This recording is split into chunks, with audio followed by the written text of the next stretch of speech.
자율주행 분야에 대해서 강사를 맡게 된 이기태 강사입니다. 먼저 자율주행 분야에 맡은 4개의 챕터에 대해서 말씀드리겠습니다. 우선 자율 분야의 기초 이론을 이번 시간에 할 예정이고요. 다음 시간에는 자율주행 기술의 동향, 이어서 자율주행 응용 사례, 그리고 마지막으로 자율주행 관련 특허에 대해서 설명드리도록 하겠습니다.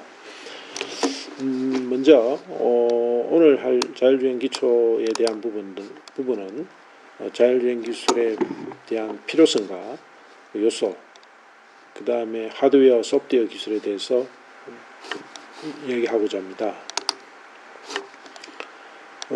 자율주행 기술의 정의를 살펴보면 먼저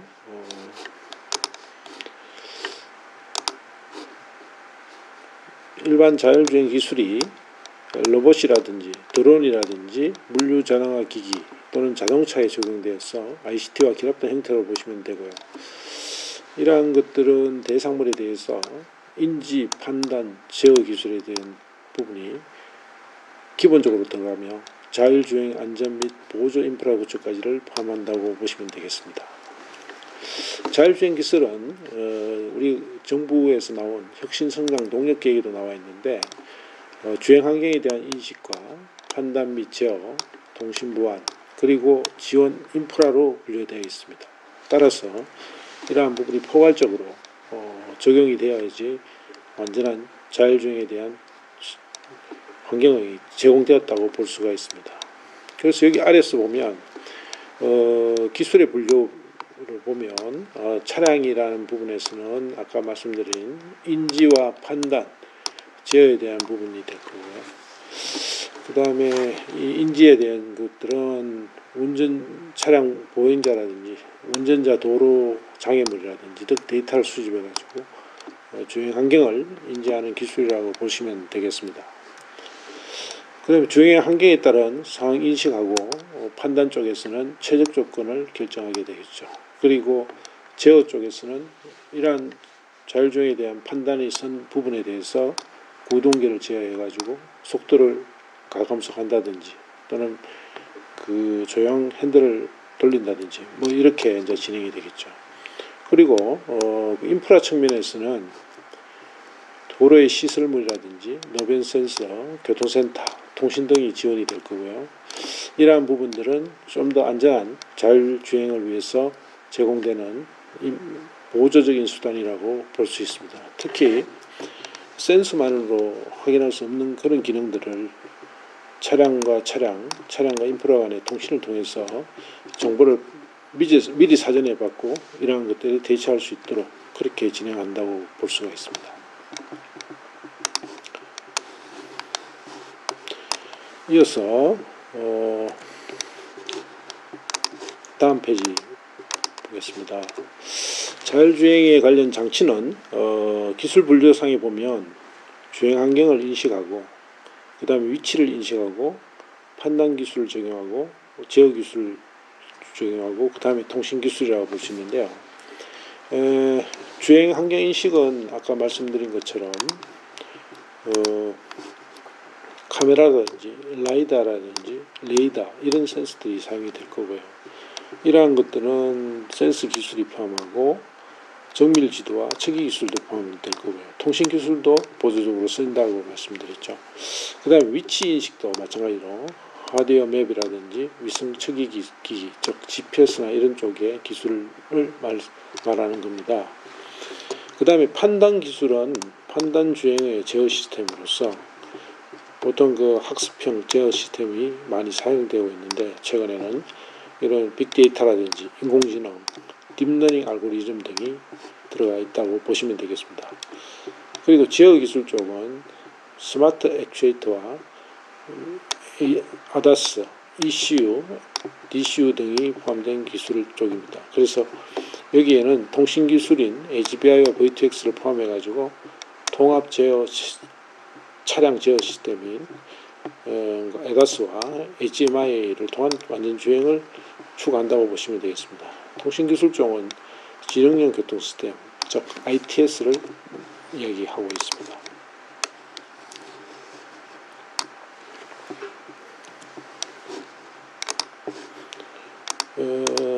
다음 페이지를 보면 자율주행의 기본 원리에 대해서 이야기하고 있습니다. 자율주행 차량은 사실 우리가 센스를 통해서 세상을 본다, 인식한다 이렇게 보면 되는데요.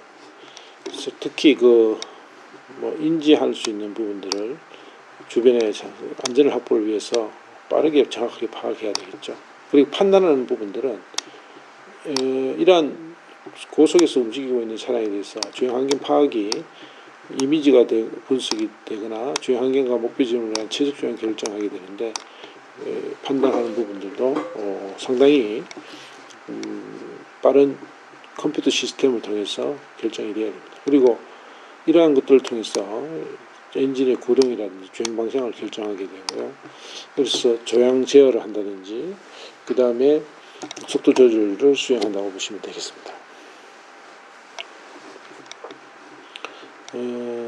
센스 부분은 조금 전에도 말씀드린 것처럼 각각의 카메라, 라이다 초음파가 있지만은 각각의 역할들이나 이래 인지하는 대상물, 그 다음에 장단점이 다 각각 다릅니다. 그래서 그런 부분들은 각각의 센서들이 발전되는 방향이 다 다르기 때문에 향후에 주력적으로 쓰이는 이런 센서들을 어떻게 조합해서 쓰느냐 하는 것은 거기에 실제적으로 양산차를 생산하는 쪽이라든지 이런 자율주행 차량을 만드는 IT 기업들이 선택할 문제가 되겠죠. 그래서 이런 부분들은 실제적으로 라이다나 레이더를 몇 개를 쓸 거냐, 어떻게 조합할 거냐, 어떤 프로그램을 소프트를 쓸 거냐에 따라서 많이 차이가 있다고 보시면 되겠습니다. 그리고 정밀 지도 같은 경우에는 실제 센티미터 단위의 고정밀 지도가 필요한데 이러한 것들이 정확하면 할수록 세밀하게 이제 파악하면 더욱더 정확하게 자기의 위치라든지 이런 것을 파악할 수가 있게 되죠. 그러한 부분들이 같이 병행이 되어야 됩니다. 그리고 국내 자율주행 기술의 개발 전략을 보면 국내 10대 부품에 대한 개발이 있을 거예요. 거기에는 여러 가지 센서가 있습니다. 레이더라든지 영상 센서가 있고 그 다음에 통신 모듈도 있고요. V2X, 그 다음에 ADAS 지도, 복합 측기 모듈, 그 다음에 스마트 액추에이터, 그 다음에 운전자 차량 인터페이스나 차세대 차량 네트워크, IVN, 도메인 컨트롤 유리 이렇게가 총 10개의 부품에 대한 개발을 전략을 세울 거예요. 그 다음에 5대 시스템입니다. 5대 시스템은 주로 인프라에 해당이 되는데 차로와 차간 간의 거리 유지라든지 저속 구간의 자동 운전이라든지 차선 변경, 합류로 및 분기로, 자동 주차 이런 게 될 수 있는데 특히 도로가 막힘이 심한 구간에서의 저속 구간 자동 운전은 굉장히 운전자의 피로도라든지 사고 가능성을 많이 줄여줄 수 있는 그런 시스템이라고 보시면 되겠습니다. 아래 보시면 각각에 대한 역할, 도메인 컨트롤 유닛라든지 스마트 액추에이터, 그 다음에 3D 포인트 클라우드의 뭔가에 대해서 설명을 한 부분입니다. 참고를 하시면 될 거예요. 그 다음에 자율주행 기술에 대해서 이제 기업별로 어떤 전략을 자꾸 세우고 있는지 한번 살펴보도록 하겠습니다. LG전자 같은 경우에는 얘도 사실 기존의 안전기술이라든지 교통정보 이런 쪽에 실시간 대응할 수 있는 통신 쪽의 분야에 집중하고 있고요. 삼성전자는 하만을 일수해 가지고 디지털 콕핏 공동 개발했고요. 즉 차량 내부의 인포테인먼트 쪽으로 완전 관심 있게 보이고 있고요. 현대자동차는 전통적으로 이러한 세계적인 아다스 업체라든지 이런 쪽 모빌라이와 같이 전략적 제휴를 통해서 특허를 공유한다든지 이런 것들을 전략을 세우고 있습니다. 그러면 통신사 같은 경우에는 국내에 어떤 일을 하고 있나 그러면 통신사는 실제 보조적인 인프라 쪽이지만은 여러 가지 5G가 들어오면서 지도 서비스라든지 특히 SK텔레콤 같은 경우에 T맵이나 이런 서비스도 하죠. 그래서 V2X 플랫폼은 기본이고 소프트웨어까지 상당히 추진하고 있는 걸로 보이고요. 그 다음에 어떤 실제 스마트시티나 이런 쪽을 통해서 협력주행의 실정 사례도 만들고 그렇게 하고 있습니다. 그리고 LG전 유프로스도 그렇고 실정 시험을 통해서 진행하고요. KT 같은 경우에는 다양한 자율주행 버스나 이런 것들이 실정 단지를 참여해가지고 실제 기술을 하고, 특히 원격 관제에 대해서 이러한 부분들이 공동으로 5G라든지 V2X 통신을 통해서 시험을 해주는 그런 쪽으로 지금 방향을 잡고 있다고 보시면 될 것 같습니다.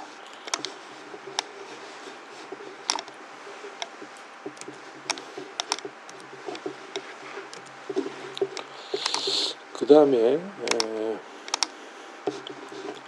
그럼 주요 국가들의 자율주행 기술은 어떻게 되어 있느냐 하는 이런 말씀드리는데, 미국 같은 경우에는 2016년에 벌써 연방 자율주행차 정책을 발표를 했죠. 그리고 이제 단계별로 2020년, 30년에는 완전 자율까지 상용을 목표를 세우고 있습니다. 특히 2035년에는 환경 문제로 인해서 LA 지역에는 내연기관의 차량에 대한 운행 제한을 이제 검토하고 있고요. 그 다음에 유럽 같은 경우는 더욱더 이산화탄소 배출 규제에 따라 가지고 2040년부터는 일부 국가에서 내연기관에 대한 판매를 아주 중지하는 쪽으로 지금 방향을 잡고 있습니다. 그래서 이런 부분들이 향후에는 에너지가 수소차라든지 전기에너지 이런 쪽으로 사용하는 차량이 육성될 가능성을 점칠 수 있겠죠. 그리고 일본의 자율주행 차량 같은 경우에도 친환경 차량에 대한 교체 비율을 목표를 잡았고요. 그 다음에 지능형 도로 인프라, 지능형 차량을 보급하겠다 하는 얘기죠. 그 다음 2022년에는 이 전기차의 중요한 핵심 부품이 사실 배터리죠. 배터리 국제 표준화 전략을 수립하겠다 하는 얘기입니다. 또한 중국 같은 경우에는 제조 2025의 계획으로 배터리 전기차라든지 그 다음에 하이브리드 전기차, 그 다음에 수소 전기차에 대한 자동차 육성 계획과 특히 바이두, 알리바바, 텐센트 같은 유통업체들이 운영체제라든지 정보 서비스를 할 수 있도록 진행을 하고 있습니다. 그러면 국내 같은 경우에는 어떻게 되나? 국내는 2019년에 미래차 산업정당에서 자율주행 상용화 제도의 인프라를 완비하겠다, 핵심 부품에 투자하겠다는 내용이 있을 거예요. 그 다음에 2020년 국가 ITS 기본계획에서는 CITS를 기본계획을 해가지고 V2I 연동 서비스를 제공하겠다 하는 내용입니다. 그리고 2017년은 혁신성장 농력 추진 계획을 통해서 자율주행차 안전기준, 보험제도, 스마트 도로 구축 등에 대한 언급을 했습니다. 그리고 자동차 정책 기본계획인 2017년에서 21년까지는 자율주행차 상용화 지원을 위해서 기준들을 마련하였습니다.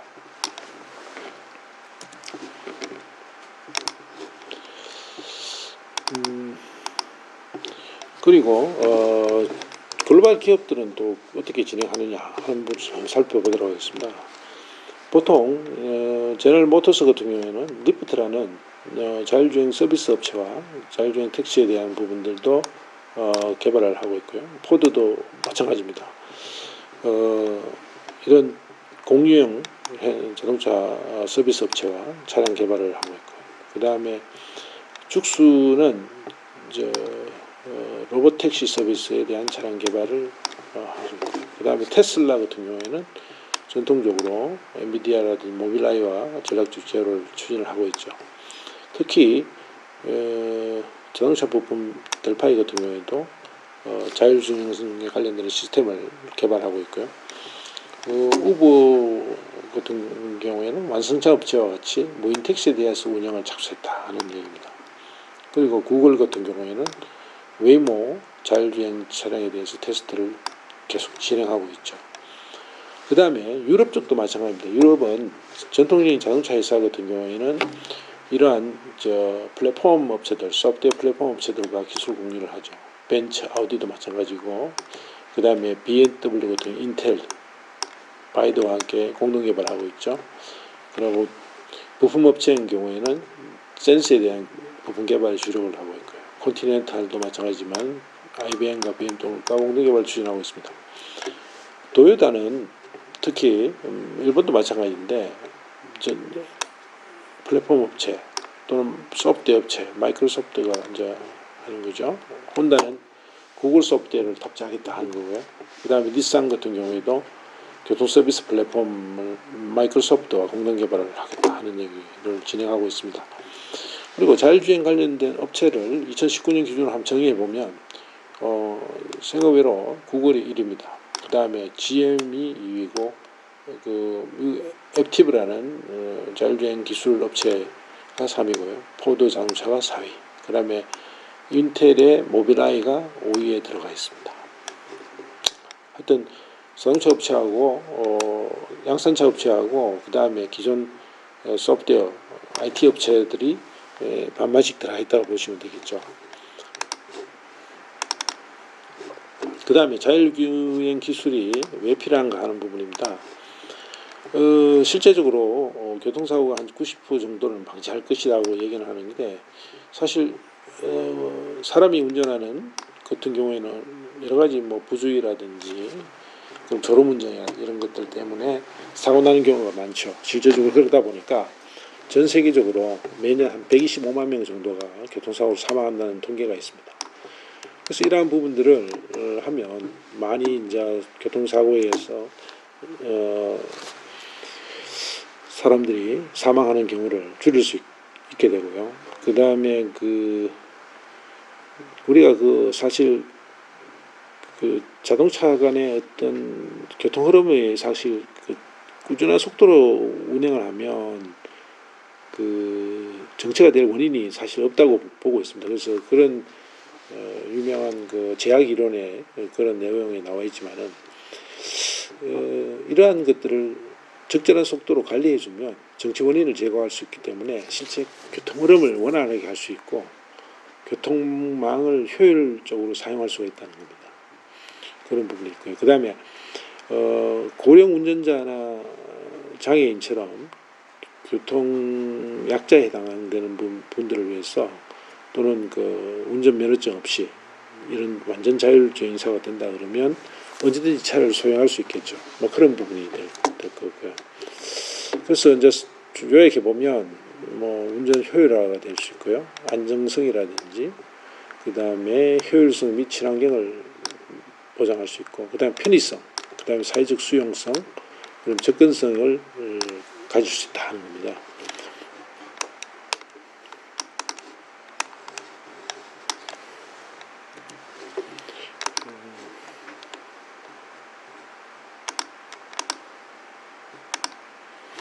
그러면 미래의 자동차 산업은 어떻게 될 거냐 하는 부분인데 미래의 자율주행 차들이 늘어날수록 어떻게 4차 산업 관련된 기술들이 같이 발전하겠죠. 특히 AI, 인공지능에 대한 부분들이 지금 현재 자율주행 쪽에 많이 들어갑니다. 소프트웨어적으로 알고리즘을 처리한다든지 이러한 쪽에 많이 들어가고 있고요.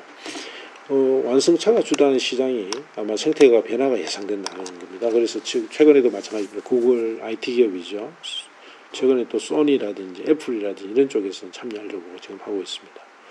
그러다 보니까 IT 기업, 그러면 OEM 부품사, 그 다음에 심지어 공유경제에 대한 서비스하는 업체들, 우버가 대표적인데 이러한 곳에서도 이 자율주행 차량에 대한 참여하는 거대한 시장을 형성하게 되죠.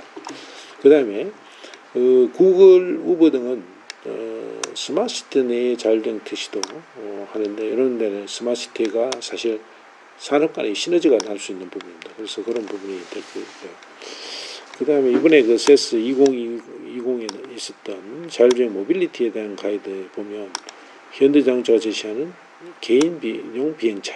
그래서 결국에는 이 육상에 대한 자율주행 차량보다 차라리 개인용 비행차를 통해서 자율주행하는 게 어떻게 보면 더 빠른 속도로 수준을 높일 수 있다 하는 게 현대자동차의 생각입니다. 현대그룹의 생각입니다. 그래서 현대에서는 모비스의 자율주행 컨셉카도 있지만은 이러한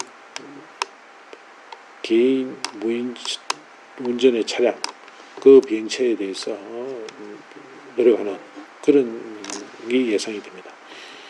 또 도요타가 제시하는 여러 가지 그 다목적의 이 팔렛이라는 그 무인 자동 그 운송체가 있죠.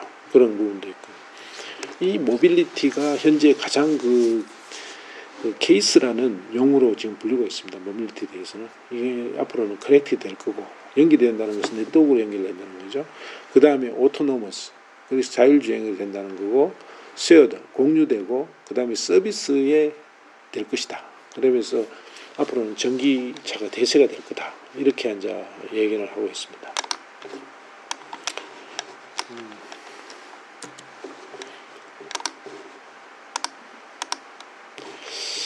자율주행에 대한 부분의 기술 요소를 구성을 보면 자율주행의 차량의 센싱이 있죠.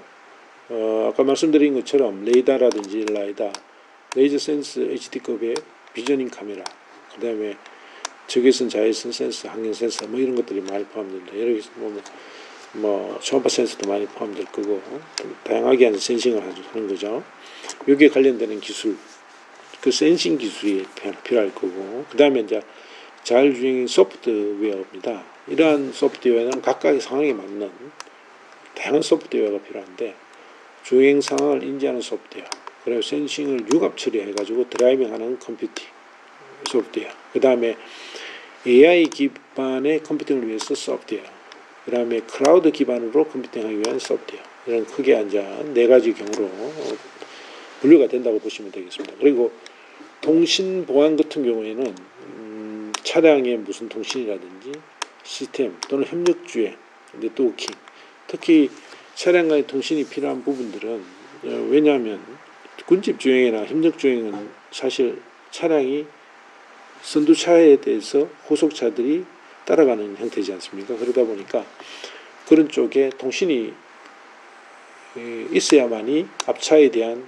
모든 행동을 뒤에서 학습을 할 수 있다는 얘기죠. 그래서 충돌을 방지할 수 있고 그런 내용입니다. 그리고 이 통신 쪽은 차량과 인프라의 통신이 이제 주류가 되는데, 향후에 보시면 네 가지 경우가 있습니다. 차량과 보행자, 차량과 네트워크, 그래가지고 V2X라고 합니다. 그래서 V2X는 모든 것을 연결하겠다. 차량하고 모든 것을 연결하면서 차량 내에서도 다양한 엔터테인먼트를 즐길 수 있고, 인포메이션을 받을 수 있고, 그 다음에 여러 가지 차량 간 통신을 통해서 차량이 서로 간에 안전하게 피해갈 수 있는 그런 시대가 온다는 얘기죠. 그리고 이러한 것들은 네트워크로 연결되다 보니까 또 해킹에 대한 위험성도 있죠. 그러다 보니까 정보 보호 및 보안, 그리고 통신에 대한 이상 징후를 탐지한다든지 이런 것들이 필요하다는 얘기입니다.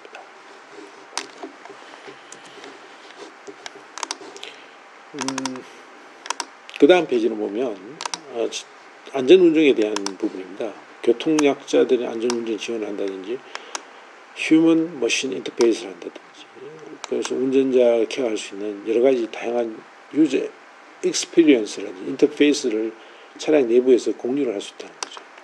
심지어 버추얼 리얼리티나 이런 것들도 갖춰줄 수가 있다는 얘기입니다. 그래서 다중 차량에 대한 무슨 충전, 인포테인먼트 이런 것들이 들어가고요.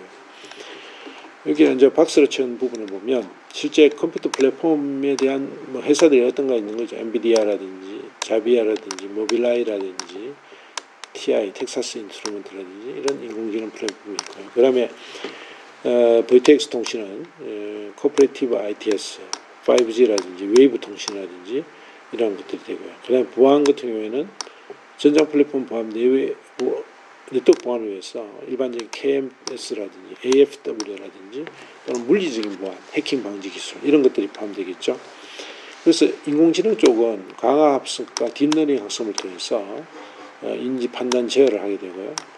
차량 보행자, 차량 검출도 개체를 디텍션을 하는 거고, 의도 판단을 경로 예측을 하고 사용자 개인화 기반의 최적 제어를 할 수 있다는 얘기입니다.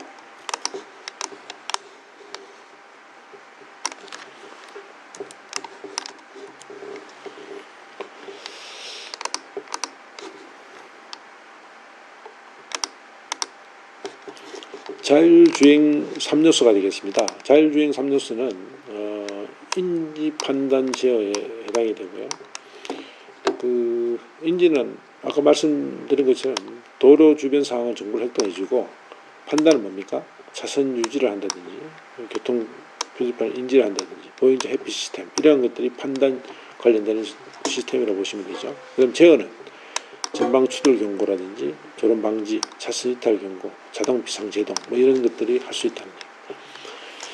자율주행 차량에 대한 시장 규모를 보면 가트너에서는 레벨 3 이상의 자율주행 자동차 보급률이 2030년 되면 전체 차량의 한 15에서 20% 정도 수준을 예상하고 있습니다.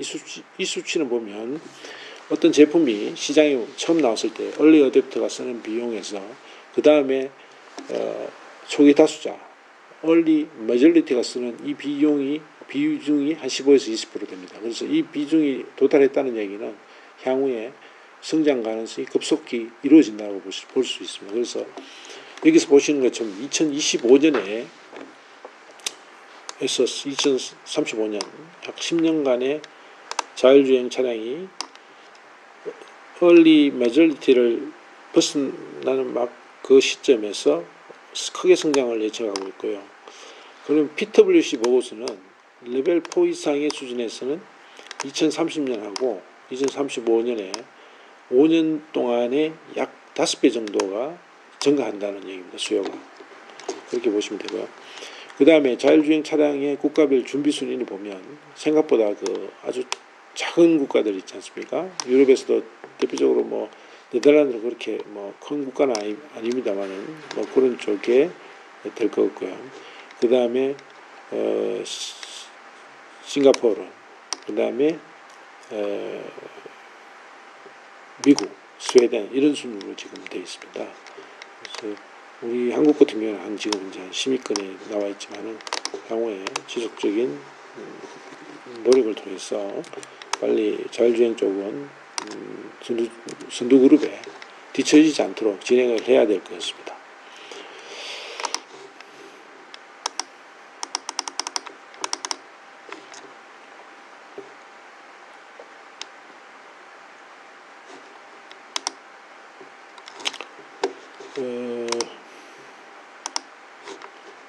그리고 자율주행 차량 하드웨어 플랫폼에 대해서 말씀드리겠습니다. 자율주행 차량에는 하드웨어라는 건 뭐 차체도 하드웨어죠. 그 다음에 탑승자 공간도 하드웨어죠. 그 다음에 여러 가지 조향, 가속, 감속 뭐 이런 것들이 다 포함됩니다. 그리고 센스도 어떻게 보면 하드웨어 플랫폼입니다. 그래서 자율주행 시스템에서 보면 서라운드 센싱 기술이라든지 자율주행 제어 기술, 자동차 운전 및 연계 기술, 그리고 통신 및 소프트웨어 기술, 설계 기술 이런 부분이 해당이 되고요.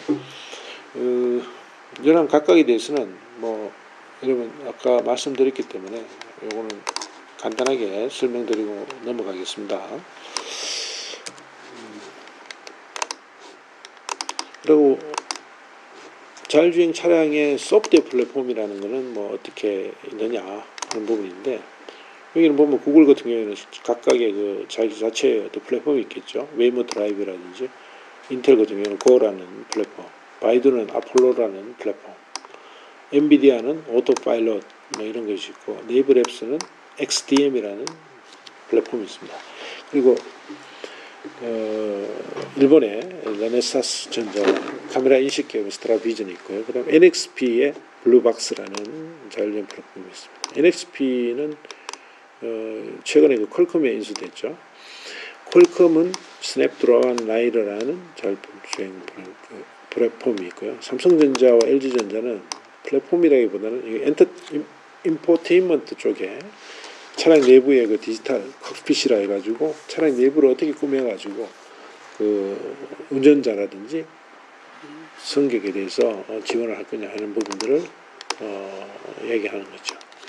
그런 부분들을 지원을 하는 거고요. 그 다음에 자율주행에 대한 고정밀 지도 업체입니다. 일본의 덴소 센스 제품과 유럽의 텀텀 기술이 정밀 협력을 하기로 했다는 거고요. 네이버 같은 경우에는 고정밀 지도에 대해서 관심이 많죠. 그래서 모바일 탑재자랑과 항공사진을 매핑해가지고 지도를 만들고 있습니다. 특히 세계적 기업은 히어라든지 일본의 젠닌, 또 한국의 현대 MN소프트들이 참여하고 있다고 보시면 됩니다.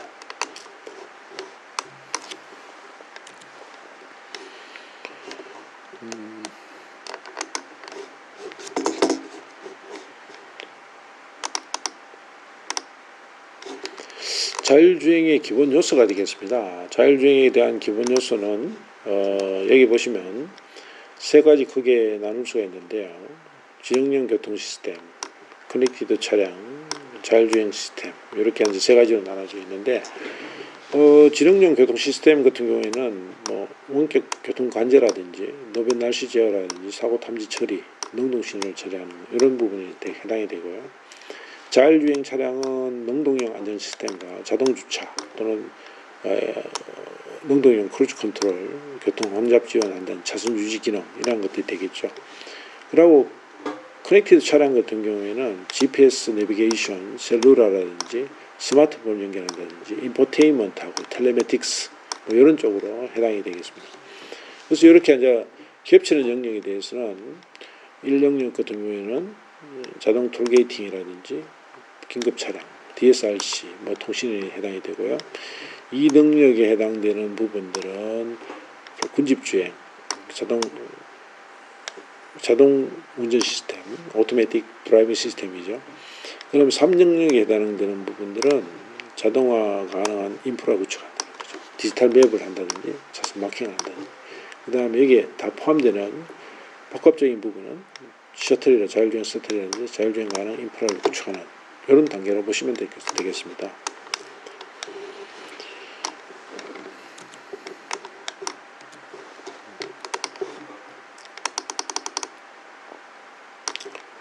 어, 18페이지에 보면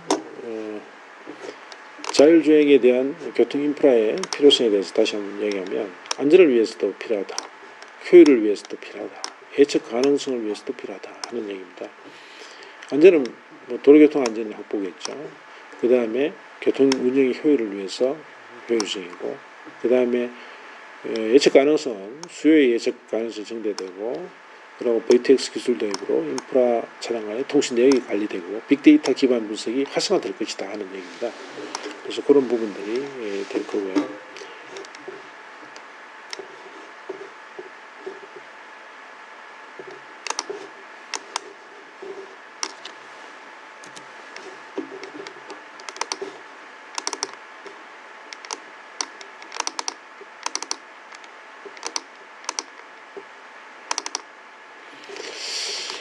그리고 여기 보시면 자율주행에 대한 요소 소개 시스템 구성으로 이제 이야기 들어가겠습니다. 그러면 외부 주행 환경을 인식하고 판단 및 수행 전략, 주행 전략을 가지고 차량 제어를 하는 이런 쪽에 이제 자율주행 시스템, 자동차가 이제 시스템 구성되어 있는데 외부에 들어가는 환경을 인식하고 이런 부분에 대한 거는 여기 보시면 알겠지만은 뭐 경로를 탐색한다든지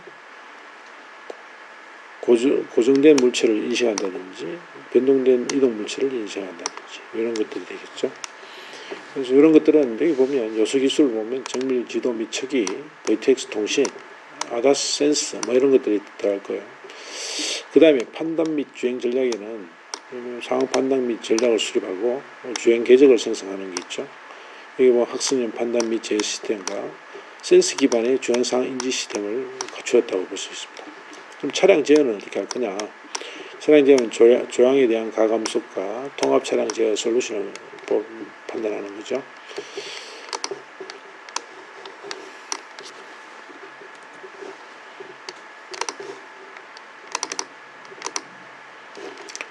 자율주행 시스템에서 내부를 살펴보면 각종 센서하고 컴퓨터하고 하드웨어, 소프트웨어로 구성되어 있다고 보시면 됩니다.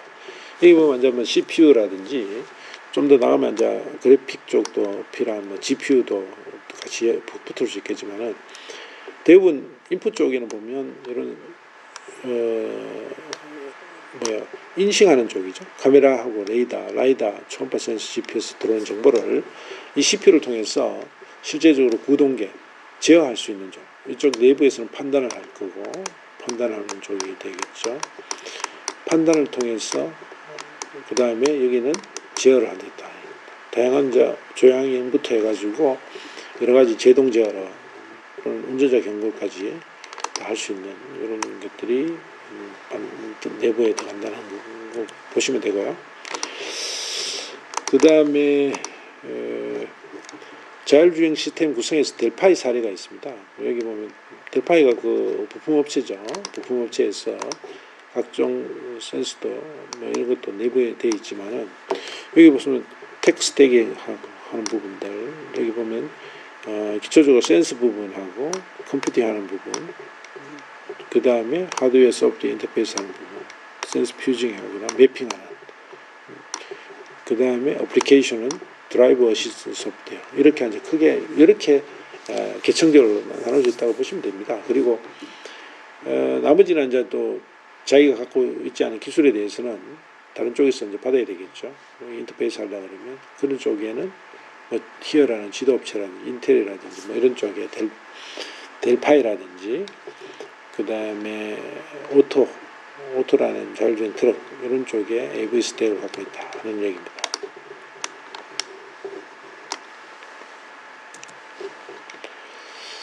그 다음에 테슬라의 자율주행 트럭에 대한 특징입니다. 테슬라는 비저닝 중심으로 구성을 했다는 거고요. 라이더와 사실 HD 맵 도움 없이 카메라를 통해서만이 주변 일수하고 그런 데 있죠. 상당히 그런 쪽에서는 가격 경쟁력이라든지 뭐 기술에서 인정을 받고 있죠. 그리고 롱테일 현상에 대한 대처 방법이 실제적으로 데이터 센터하고 질의를 하고 다시 받아서 라벨링하는 신경망 훈련 방식을 사용한다는 거죠. 그 다음에 오토파일럿 내비게이션을 적용했고요. 전 세계 현재 판매된 100만 대 이상 차량으로부터 데이터를 수집하고 신경망 훈련을 지속적으로 하고 있다는 거예요. 이게 장점이죠. 그래서 테슬라의 자율신경망은 분류를 하고 발견하고 분할하는 과정으로 진행이 된다는 말씀입니다. 그에 반해서 포드의 자율주행차 특징은 여러 가지 센서와 카메라를 이용한다는 거고 현재 미국 시장에서까지 레벨 3 정도가 되니까 판매가 가능하다는 거고 그 다음에 코파일럿이라는 360도 자율주행 기술의 핸즈프리 그러니까 운전 핸들에다 손을 뗄 수 있는 기능을 추가했다는 거죠. 그런데 또 특징은 자율주행 관련된 여러 가지 데이터셋이 있는데 이러한 것들을 외부에 같이 공유를 한다는 얘기입니다. 그래서 라이더 정보하고 다중차량 정보, 3D 포인트 클라우딩. 3D 포인트 클라우딩은 각각의 그 이미지를 포인트로 찍어가지고 이미지가 뭔지를 알 수 있는 그런 매핑 기법이죠. 그리고 반사열 지도 등을 제공을 하고 있다는 얘기입니다.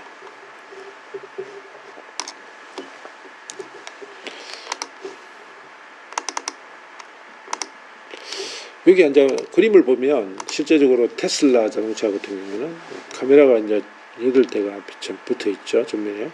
레이더가 한 대가 있고 초음파 소나가 12대 정도 되어 있습니다.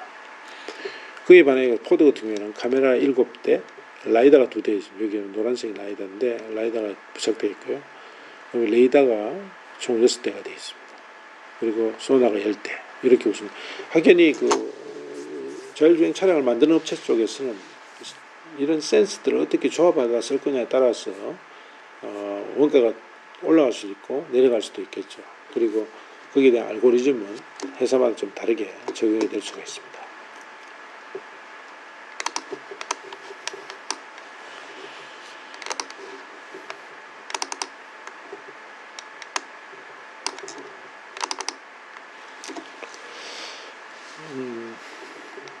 자율주행 차량의 인식 단계가 되겠습니다. 인식 단계는 아까 말씀드린 것처럼 라이다, 레이더, 카메라, 소나가 장착 개수에 따라 가격이 천차만별이죠. 특히 가격이 비싼 라이더 같은 경우에는 많이 달면 갈수록 굉장히 자동차 가격이 올라갈 수밖에 없는 그런 구조가 됩니다. 그리고 자율주행 차량은 이런 기본적인 단계를 수행하는데 센서 같은 경우에는 인식 단계로 물체를 정밀하게 파악을 하게 되고요. 레이더나 라이더 같은 경우에도 전파를 쏘거나 빛을 쏘아서 들어오는 시간을 통해서 형상을 추측을 합니다. 거리를 측정한다든지. 그 다음에 라이더를 통해 고해상도 3D 이미지를 제작을 가능합니다. 그리고 컬러를 알 수 있는 카메라 같은 경우에는 차선과 주변의 사물 형태 및 색상 정보를 인식하고 보안적인 기능을 수행할 수가 있다는 겁니다. 그 다음에 그 센서 시장 참여자에 대한 부분은 그 카메라 같은 경우에 칩 쪽과 모듈 쪽은 다른데, 모듈은 모빌라이가 거의 대부분 차지하고 있고요. 칩 쪽은 뭐 다양한 반도체 회사에서 만들고 있죠 지금. 그러면 라이다 같은 경우에는 벨로다인과 커네즈가 있는데, 최근에 나스닥에 상장한 루미나라는 업체가 아주 저가형 라이다를 개발했다. 그래서 굉장히 그 경쟁력을 갖추게 된다 하는 얘기를 하고 있습니다. 그리고 레이더 같은 경우에는 인피니움과 그 퀄컴이 인수된 네덜란드 업체 NXP가 양분하고 있고요. 그리고 컴퓨터링 장치, 연선 장치는 엔비디아와 모빌라이가 양분하고 있다라고 보시면 되겠습니다.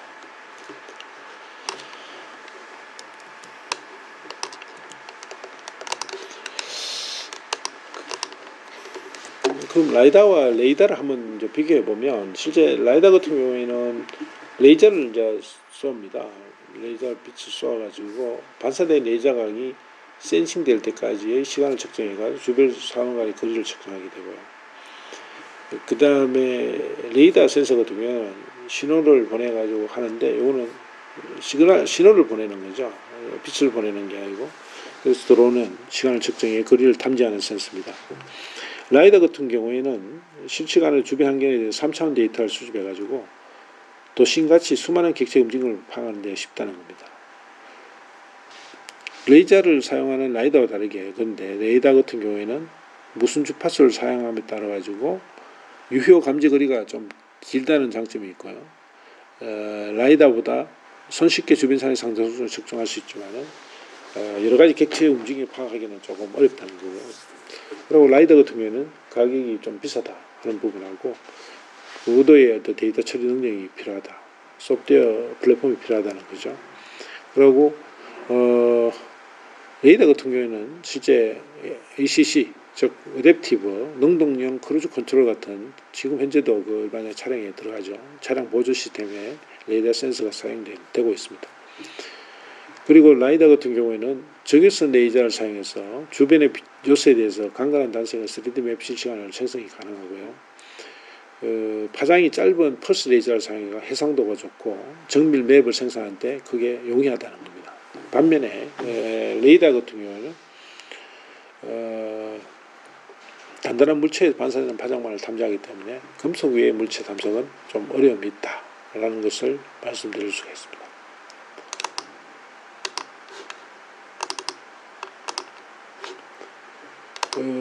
보면 센스 코스트 에스티메이트 포 비커를 해가지고 보면 라이더가 많이 장착된 웨이모 같은 경우, 그 다음에 아예 라이더가 없는 테슬라 같은 경우에 전체적으로 센서 가격에 엄청난 차이가 있죠. 여기 보면 10,000불인데 2,000불 이하 뭐 이렇게 차이가 있다. 여기서 그러면 사실 그 테슬라의 고가 라이더 장착을 하지 않아요. 비교적 현재는 좀 저렴한데, 그래서 경쟁 우위를 좀 가진다고 볼 수 있겠죠. 이러한 것들이 향후에 센서 가격의 변동에 따라 가지고 다양한 또 전략들이 나올 수가 있겠죠. 그래서 자기가 어느 쪽으로 추정하느냐에 따라 가지고 향후에는 여러 가지 변수가 있지만은 최근에 그 테슬라가 10월달에 그 완전 자율주행의 차량을 선보이겠다 했는데, 그때 한번 어떻게 되는 건지 한번 기초가 주목되네요. 그래서 그런 부분들이 테슬라가 아직도 그쪽에서는 경험이라든지 이런 쪽에 풍부하다고 보시면 되겠죠. 그럼 자율주행 차량의 판단 단계가 되겠습니다. 자율주행 차량의 판단 단계에서는 주변의 어떤 학습을 통해서 완성도 높은 운전 학습이 필요하면 결국에 자율주행이 더 완성도가 높아지겠죠. 여기에는 사실 딥러닝, 머신러닝 기술이 사실 들어갑니다. 그래서 차량의 진행 방향, 차도와 인도를 구분할 수 있는 판단력을 보호하게 되고요. 인공지능의 자율 학습은 강화학습과 엔드투엔드가 있는데, 실제적으로 강화학습은 데이터가 확보 안 된 상태에서 계속 트라이얼 앤 에러, 그러니까 반복적인 시도와 학습을 통해서 스스로 목적을 달성하는 과정이 되죠. 거기에 비해서 엔드투엔드는 기존의 데이터셋을 가지고 이걸 기반으로 새로운 특정사항에 대한 적용 방법과 알고리즘을 딥러닝 모델이 스스로 배우는 그런 차이가 있습니다. 그래서 이런 부분이 이해하시면 될 거고요. 그 다음에 자율주행의 인프라 부분입니다. 인프라 부분은 교통사고 발생 단계로 보면 자율주행이 정상 운행인 경우에는 뭐 지능형 차량 같은 경우는 뭐 크루즈 컨트롤이라든지 내비게이션, 차량의 보안을 가지고 있겠죠. 그런데 사고 방지 단계에서는 어떻습니까? 여러 가지 지능형 인프라에서는 위험을 경고하든지 충돌 방지 시스템을 한다든지 동적 교통 관리를 해주고요. 그 다음에 속도 제한 관리를 한다든지 신호등 등 동기화 속도를 제한을 한다든지 이런 게 계속 하겠죠. 그 다음에 고급 운전자 보조 에코 드라이빙이라든지 이런 걸 하고요. 사고 단계에서는 뭐 여러 가지 에어백 보호 뭐 이런 게 되겠죠. 그래서 인프라하고 지능형 차량이 어떻게 차량이 차이가 있는지 그런 부분들을 이야기를 하는 겁니다.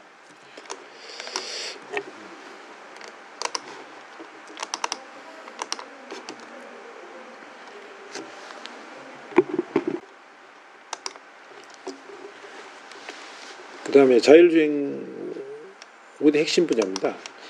자율주행 5대 핵심 분야는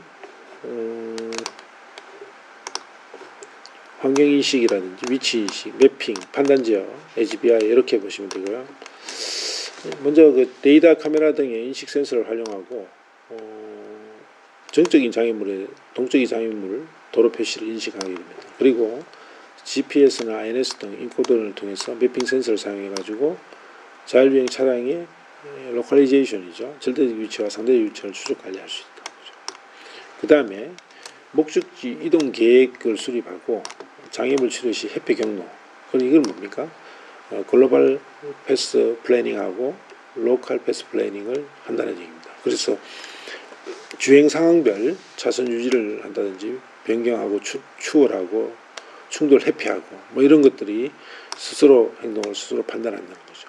네 번째는 운전자가 사전에 지정한 경로대로 주행하기 위한 조항 속도 변경, 기어 등 제어 경로 미지정 시 돌발 사항에 대해서 대처 가능한 액추에이터를 제어할 수 있다는 얘기죠. 그리고 다섯 번째 HBI, Human Vehicle Interface를 통해서 운전자에게 정보를 제공하는 인공지능 기술을 제공을 하고 VTX 통신을 통해서 인프라 및 주변 사람과 주행 정보 및 위치 정보를 교환을 한다는 얘기입니다.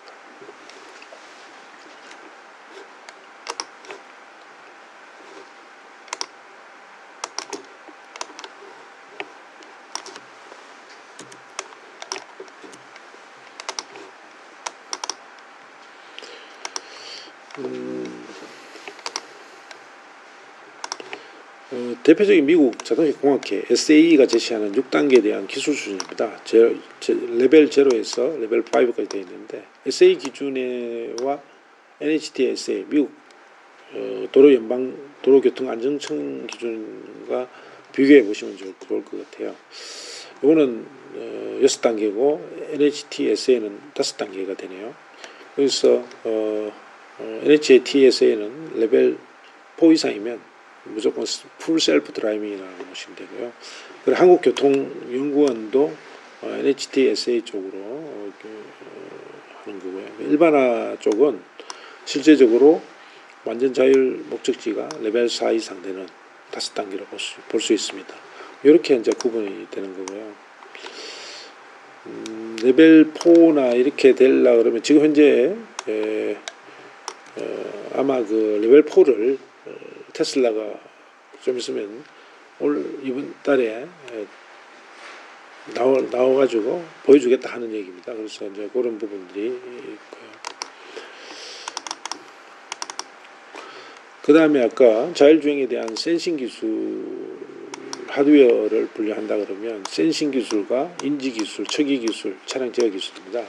센싱은 뭐 아까 말씀드린 것처럼 카메라나 이런 거죠. 소나나 그 다음에 아다스라든지 이런 거고요. 인지는 뭡니까? 뭐 여러 가지 원거리는 중거리는 레이더를 한다든지 측면을 라이더 한다든지 뭐 근접거리는 초음파 센서를 담당한다든지 이런 거 되겠죠. 그 다음에 이제 딥러닝을 위한 카메라 영상 기술도 지금 굉장히 증가하고 있다는 거고요. 그 다음에 라이다는 고해상도와 더불어 예측선을 매핑하는 기술이다. 그 속도에 매핑해가지고 이미지를 차량이 인지할 수 있는 정도로 보여주는 게 이제 그런 거죠.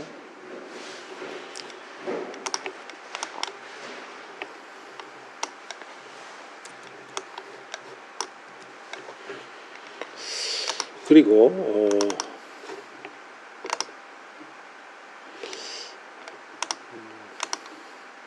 그 다음에 이제 처기를 위한 기술인데 여기 보면 처기를 위한 기술 쪽은 보면 센티미터 값에 아주 정밀도를 요구하는 처기, 그래가지고 RTK라 해가지고 리얼타임 키네마틱이라고 합니다.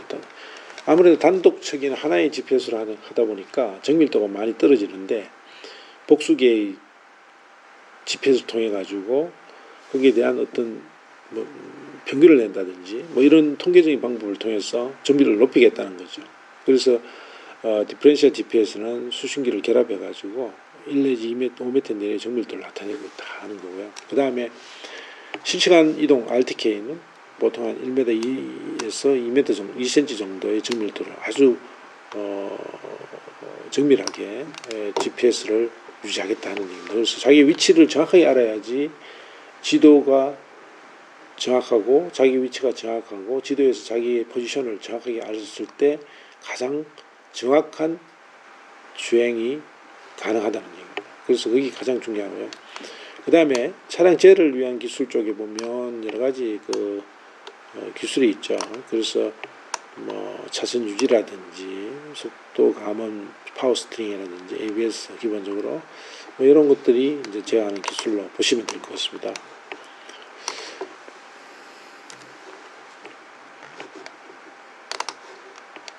그리고 통신 인프라 운영 쪽은 통신 인프라는 기존에 이러한 것들을 조금 보조할 수 있는, 그렇지만 향후에는 가장 안전한 마지막 단계에서의 어떻게 실제 말하면 방합이 될 수 있는 그런 부분이 될 수 있겠죠. 그래서 이러한 부분들이 종합적으로 적용이 될 거라는 얘기입니다. 그 다음에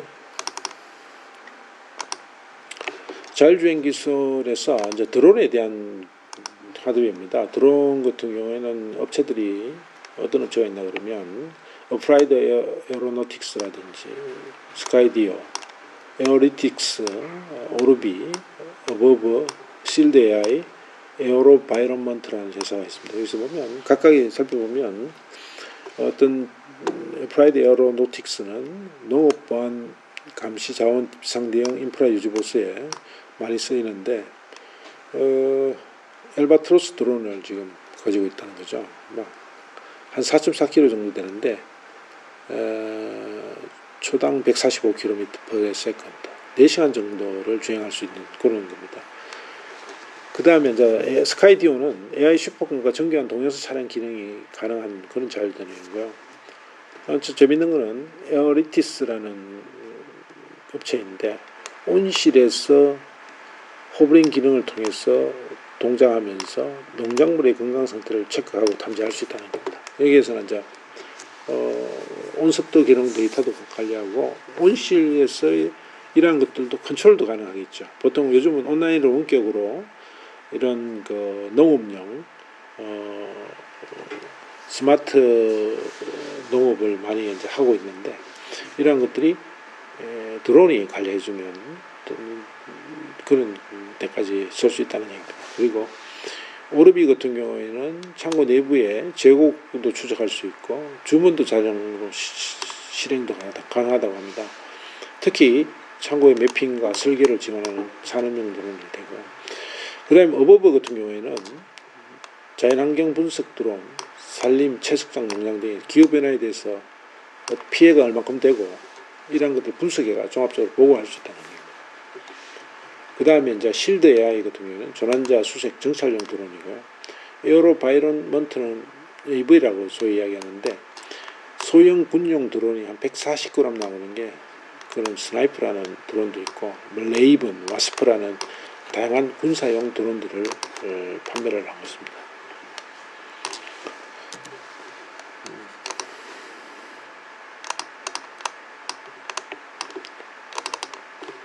그 다음 자율주행의 소프트웨어 기술인데요. 소프트웨어 기술은 꾸준히 말씀드린 게 있지만 자동차의 전자제어 장치를 사용하기 때문에 이러한 데이터 동기화가 꼭 필요한 거고요.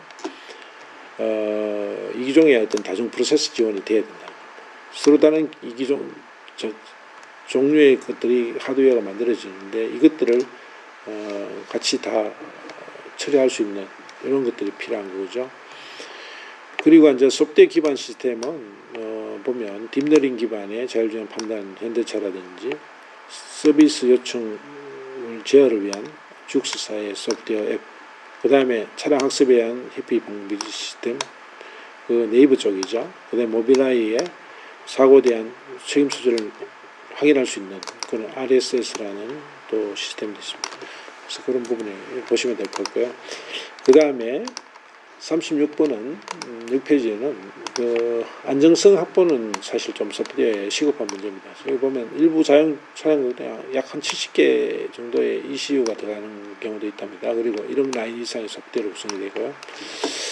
그리고 복잡하고 다양한 문제가 발생 가능성이 있는데 소프트웨어 같은 경우에는 하드웨어와 달리 신뢰성 시험이나 이런 것보다는 시험을 계속 테스트를 해야 되죠. 경우의 수에 따라 가지고. 그래서 그런 복잡한 어떤 시험 구조를 갖고 있는 게 하드웨어, 소프트웨어의 특성이라고 보시면 됩니다.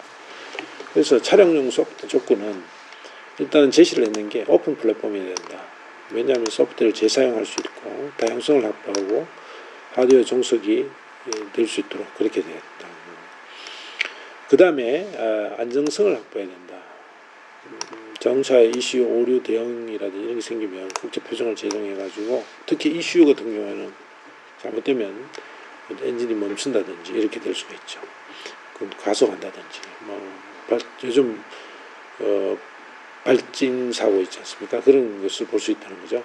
그 다음에 경제적 효율성을 위해서 소프트웨어 모듈라를 통해서 모듈라를 통하면 갖다 쓸 수가 있다는 얘기죠. 누구나 그런 부분이 지금 진행이 되고 있고요.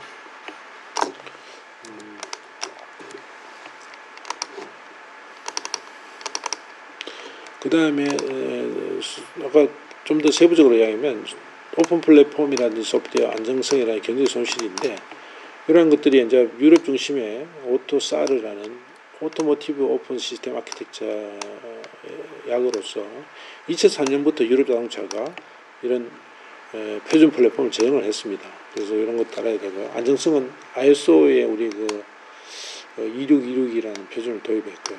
이런 것들이 소프트웨어 테스트까지 또는 안전 규격이 어떤 거여야 되나 하는 것을 기준을 정했습니다. 그리고 그 소프트웨어 모듈라라든지 차량용 ECU는 가급적이면 하드웨어를 통합하는 방향으로 기준을 마련하는 것도 안전을 위해서 그렇죠.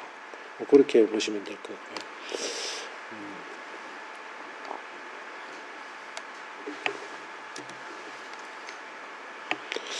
그리고 차량 주행용 소프트웨어 기능이 되겠습니다. 차량 주행용 소프트웨어는 상황을 인식하는 기술, 차선 횡단보도 장애물을 인식한다든지 주행 지원 시스템, 차량 제어 및 횡방향, 종방향 제어 알고리즘. 종방향이라는 것은 속도가 될 거고 횡방향은 이제 이게 뭡니까 방향을 트는 이런 쪽이 되겠죠. 그럼 자율주행에 대한 관제 시스템, 전장장치의 구동 소프트웨어, 경로 계획, 인공지능 이렇게 보면 관련 기술들이 세부적으로 나온다고 볼 수 있겠습니다. 여기 보면 센스 정보를 이용해가지고 판단하는 부분이라든지 차량이 차선이라든지 횡단보도를 구분한다든지 차량 거리를 인식하도록 제어하는 거죠. 이런 것들이 될 수가 있다는 얘기입니다.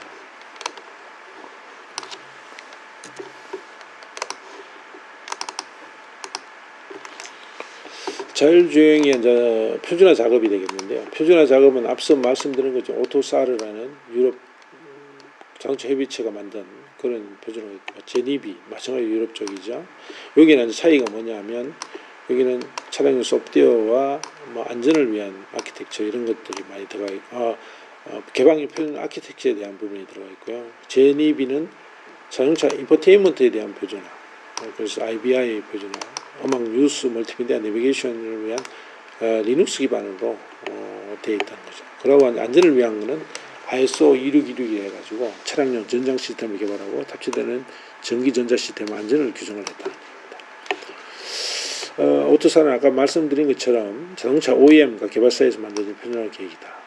그래서 이거는 표준화되고 개방된 소프트웨어를 아키텍처를 써야 된다 하는 걸 근거를 하고 있습니다.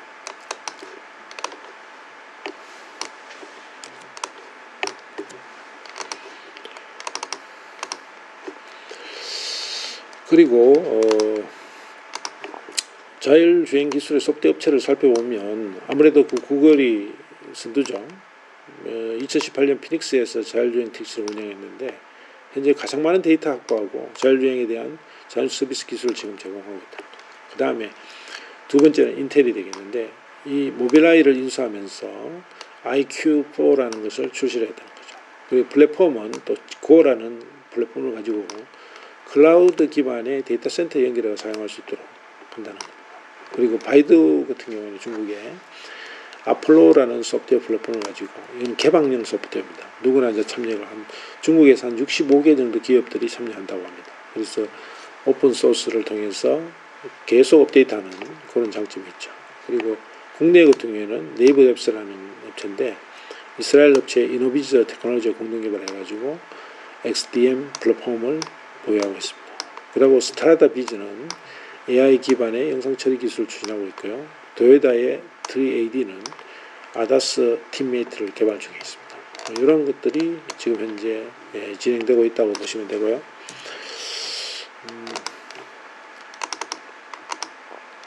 그 다음에 드론에 대한 소프트웨어가 되겠습니다. 드론은 업체는 보면 드론 센스라는 업체, 그 다음에 유럴라, 스케일, 스카이캐치, 올라이브 이런 업체가 있는데요.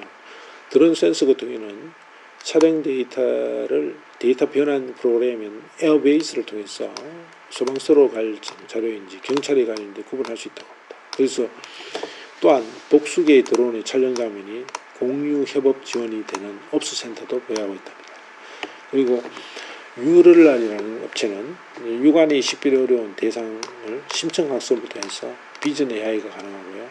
그 다음에 송등탑 또는 대형 산업 장비 검사 설비 시설의 문제점 등을 파악할 수 있다는 거죠. 스케일일도 항공 영상에서 AI 기계학습, 물체 식별로 레이블 표시 및 매핑을 하고 있고요. 스카이캐치는 항공사진 데이터를 자동으로 캡처해서 처리 분석하는 소프트웨어를 이미지 데이터를 통해서 열화상 이미지와 3D 메쉬 구조로 제공을 하고 있습니다. 그리고 엘라이브는 2D와 3D 모델링 지형 매핑 이미지 인식 기술을 전망해서 라이브 플랫폼을 개발 중에 있다.